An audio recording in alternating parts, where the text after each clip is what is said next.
So the presentation today is an app that's been talked about, mentioned a couple of times over the last, I have no idea how long now, last year or two at least, uh, referring to it as the RSS reader and promoter.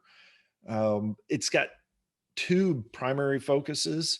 It came out of an existing application that sort of did what I needed. It was very helpful. I enjoyed it while it lasted, but then they changed up some stuff and all of the key features I wanted disappeared. And so, although it is a little bit tedious as an application sometimes for me to have built it, I figured, you know what, it's one, now it's mine, so I can sort of do what I want with it. I can add features as I need to, improve as I need to. And right now it's available for anybody. So if anybody else wants to make use of it, the more the merrier. As you'll see, it's one of these kinds of things that the more people use it, the better it is for everybody. So diving in, I'm going to talk about why, basically the why. Why did I build this thing in the first place? Why did it even, come across my radar? And then talk about using applications. So getting started, about posting content and reading articles, adding news feeds, and then using the scheduling feature. So first and foremost, like any good application or any project really, is you need to talk about the why. Why did we do this? Why are we going to do this?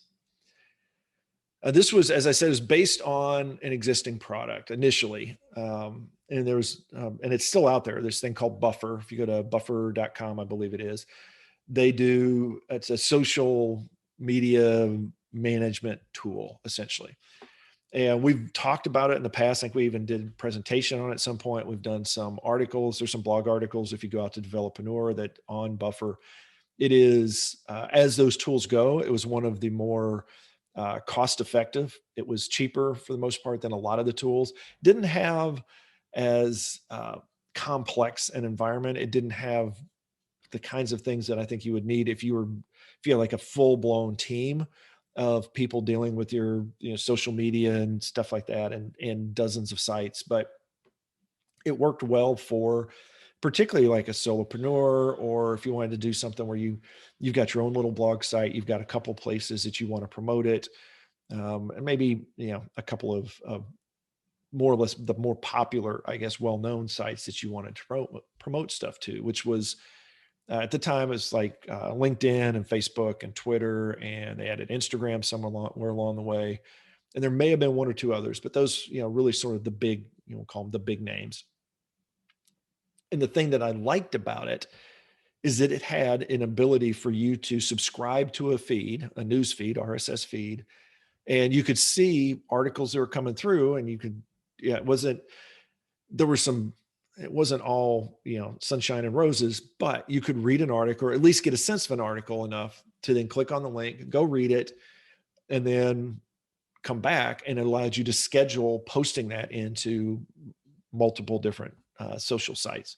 So you could share stuff. It was a great way to keep up with news that was out there in specific areas or on specific sites, and to pull that stuff in and then to share it out to different places, which we've talked about before is great. It's nice to have your own content, but also if you've got a site that you're going to bring other people to, unless you have a huge team, like you're a newspaper equivalent or something like that, then you want to mix in your articles and your content with a lot of other stuff out there, maybe a 40-60 or 30-70 split, something like that, where you put some of your stuff in, sort of almost sprinkle it in along with other sources to make it something useful for people to come to as essentially a one-stop shop for maybe a particular topic or type of news.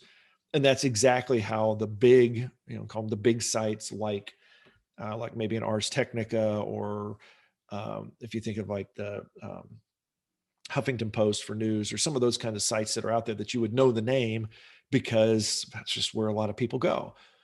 And a lot of times you'll find out that while those may have original content, a lot of them, they're almost like the Drudge Report, I think was one that I don't think he ever did, or I assume he's still out there, ever did original content.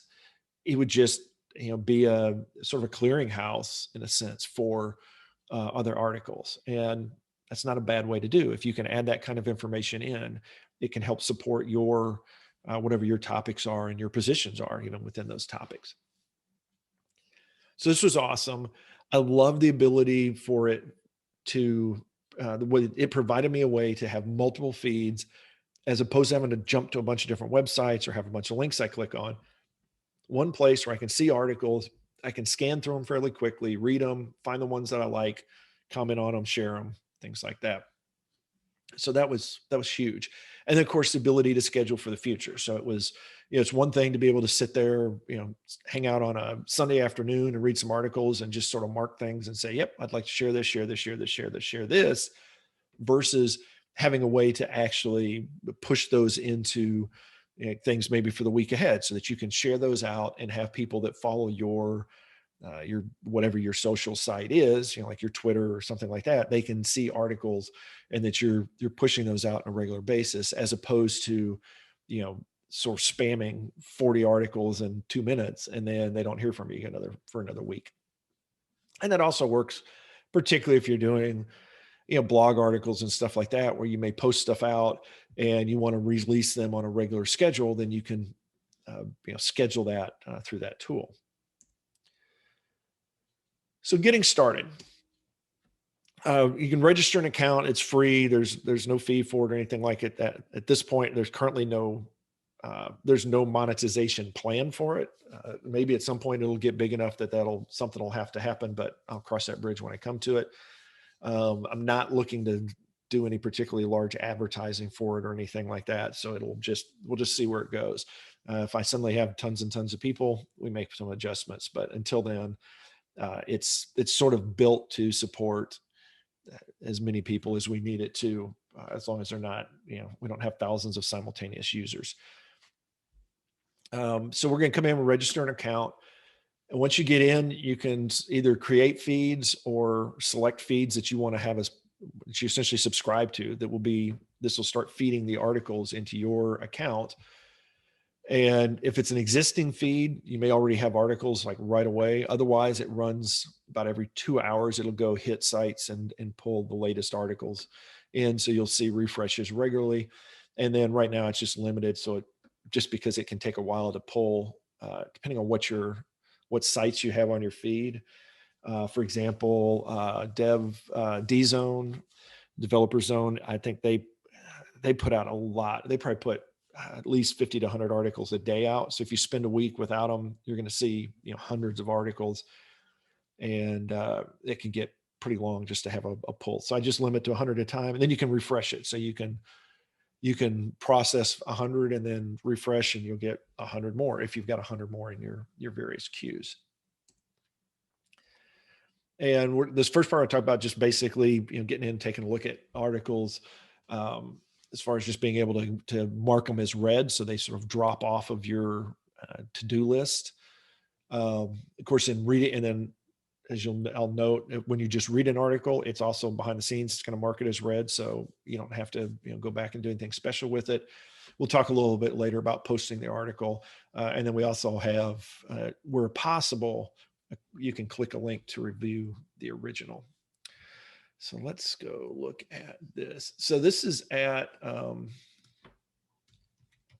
do it like this from the start, and I'm blow this up a little bit. So it's, and I'm logged in. So if you go to, and this is at reader.rb-sns.com. And if you do that, and this happens just on side note, because we've been through this lately, this actually is a Django Python application. And if you go in to reader.rbsns-sns.com, then you can basically log in, register with the site. There's also just as for usefulness, there's just recent articles on various feeds that will show up, just so you can, and this is just for general, if you wanted to just see what's out there. And you can see where it comes from. So you can see, like, here's one from Developreneur. Here's something off the New York Times feed. Here's something from AWS FeedBurner, XKCD, Smashing Magazine. Some of these things that are, just kinds of stuff that you may or may not see, depending on what kind of feeds you normally take a look at. And so registration is very simple. I can just come in, I can give it a username, I'll give it an email, I don't even know if I have this. So I'm just going to use this right now.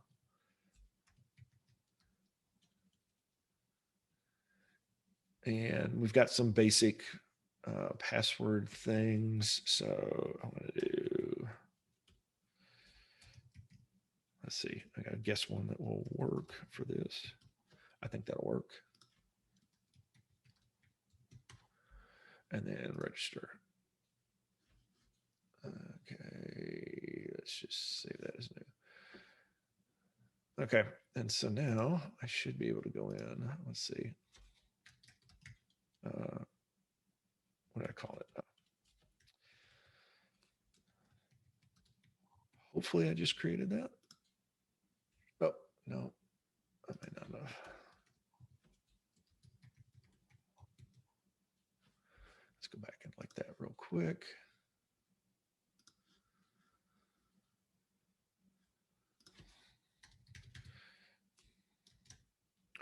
Let's just do this.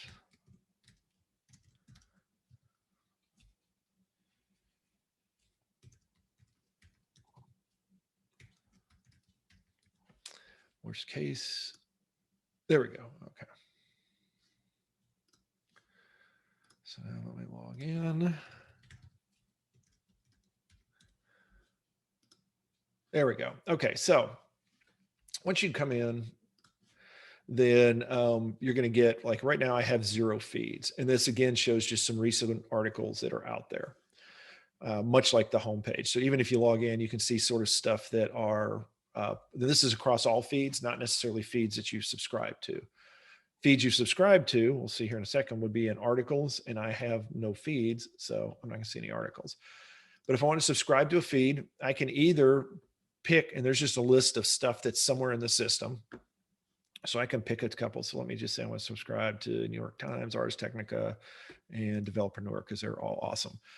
I can also create one if I want. I give it a name and a description, and I can pull a image file if I want to. And I'll show you what those look like in a second. Typically that's going to be a logo, and then the RSS feed link, and it'll try to pull articles. And so periodically I'll be looking at these as we get new feeds, which is sort of a bonus.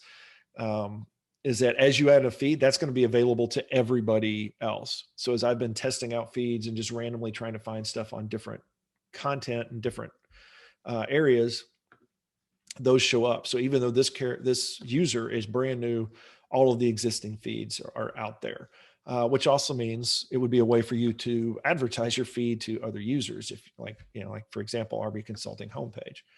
So now that I've got these that I've subscribed to, now I'm going to see that I've got these 3 that are my subscribed to feeds. I can unsubscribe if I want to. I can jump right to the articles that have come in, or I can go to here. So now, because I've subscribed to some, I can see I've subscribed to all of these feeds. I can right now by default, I'm viewing all of them, or I can pick one and you're going to see how many articles I've got for that one that are unread articles. And that's one of the features of this, is that this goes back, this stores articles as it goes. So you may have stuff, even though, for example, we subscribe today, like let me go look at Developer, that's got some older stuff. If I go all the way down at the bottom here, I can see that this goes all the way back to, like right now, it's at least back to August 18 of 2020. So I can actually get, it's almost like it actually serves as a repository for older